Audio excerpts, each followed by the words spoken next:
भाड़ा नहीं दिया इसके लिए मारा? हमारा सर 2 महीने का भाड़ा। कितना महीना? 2 महीने का भाड़ा बाकी था। 2 महीने का 3000। रात को 1000 रुपया दिया था। कैसे मारा? लेकिन क्या होने सर, हमको भी नहीं मालूम, लोग को मालूम, मैं भी नहीं था। मेरा पति है आपका? और कितना महीना? 2 ही महीना हुआ था रहते थे? नहीं, 5 महीना लगा है मेरे को।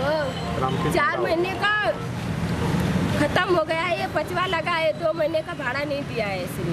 और क्या काम करता था? सेंटरिंग का। और बाद में आज रात को मांगने को आया था पैसा पता? हाँ। फिर उसने करार किया था, मेरे पति ने, बुधवार को मैं देता हूँ, ऐसा करार किया था। उसने काम पे गया, उसको 1,000 मिला, उसने ला के देने गया, तभी उधर मारा मारी चालू हुआ।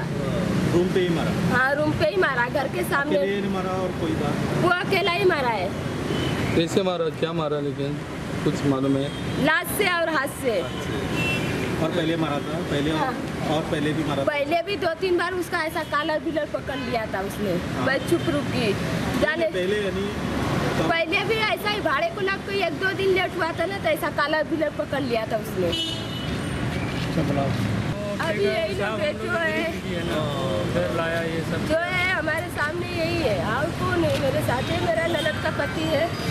काल रात्री फोंडा दिसतना सुप्रिया रायकर तिच्या घराकडेन केस्तांव जालें आनी तिच्या पुतान विनय रायकर हाणें तांचो भाडोत्री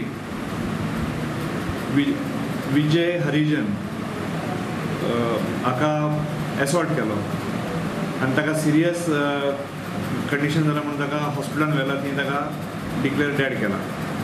ह्या संदर्भात फोंडा पुलीस स्टेशनात मर्डरची केस रजिस्टर केल्या आणि विनय रायकराक अरेस्ट केला।